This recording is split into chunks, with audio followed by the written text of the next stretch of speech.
বাঁধাকপি সেদ্ধ হয়ে গেছে, জলটা ফেলতে যাচ্ছে কোথায় দেখো। যাই হোক, বাঁধাকপিটা সেদ্ধ কমপ্লিট। এবার রান্না হবে। খিচুড়ি হয়ে গেছে, এবার বাঁধাকপি রান্না হবে। এই যে সরস্বতী পুজো, তাই আমরা সবাই মিলে উঠোনে রান্নাবান্না চলছে। সকালে অনেকে এসেছিলো, সব প্রসাদ টসাদ দিয়েছি, খই টই এইসব ছিল। এখন এই বাঁধাকপি আর এই যে বেগুন ভাজা হবে। এই যে খিচুড়ি, বাঁধাকপি আর বেগুন ভাজা, এই হচ্ছে প্রসাদের মেনু। এটা হচ্ছে দুপুরের প্রসাদ, আর সকালের প্রসাদ দেওয়া হয়ে গেছে। পুজো হয়েছে 10:30টার সময় শুরু, 11টা 11:30 শেষ হয়েছে। জিলেটের অবস্থা দেখো, শুয়ে রয়েছে। রাস্তার পাশে কল, এখান থেকে জল এনে রান্না হচ্ছে। আর এই রাস্তার পাশে আমি বসে আছি। অনেক সরস্বতী, অনেক আর কি বলবো, দেখতে পাচ্ছি এখানে। এতক্ষণ ছিল, এখন দেখা যাচ্ছে না, আবার হয়তো আসবে। ও টুকু কোথায়?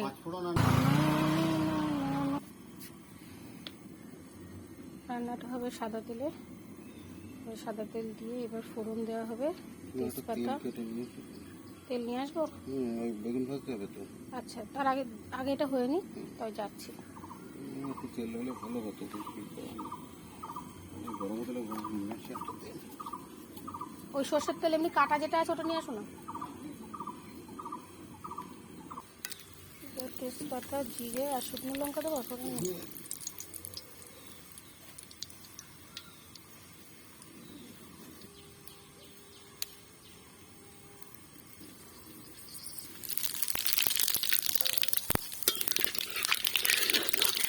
লঙ্কা বাটা,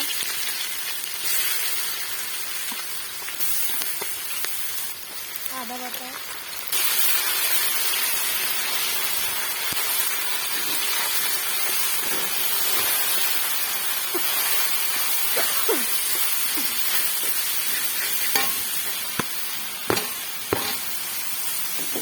বাঁধাকপিগুলো দিয়ে সুন্দর করে নাড়াচাড়া করে এবার ভালো করে কষিয়ে তারপরে একটু জল দেওয়া হবে। আর বাঁধাকপিটা ভাত দিয়ে নেওয়া হয়েছে। জল ছাড়ে জল ছাড়বে তো। এবার নুন, হলুদ, মিষ্টিটা দিয়ে দেবে এক একটা।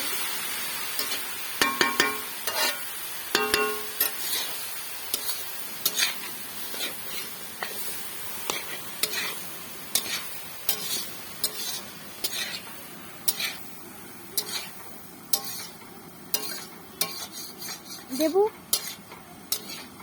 হ্যাঁ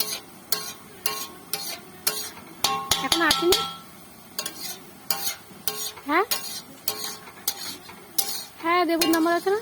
আছে, দাঁড়াও জিজ্ঞাসা করো। এখনো পুজো হয়নি, আসো, দাঁড়াও দেখছে। আসো, দাঁড়াও।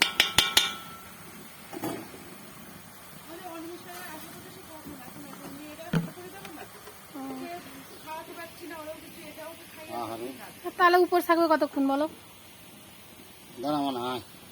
আসো, বসো, নাম্বার দিচ্ছে। সে ঠাকুর মশাই যায়নি। বাড়িতে বাচ্চা থাকলে একটু তাড়াতাড়ি যেতে হয় না, বাচ্চা কাচ্চা অঞ্জলি দেবে। অনিমেষ।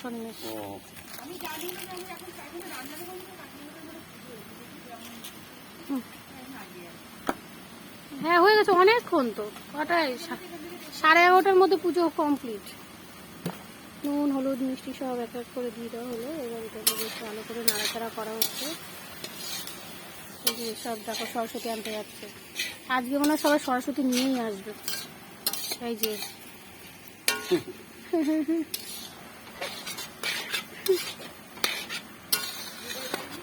না, সরস্বতী আনতে গেছে।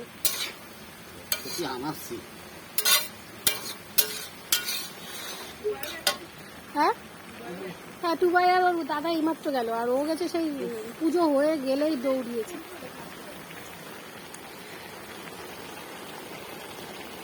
আমাদের বাড়িতে আসার কথা তো, দেখো।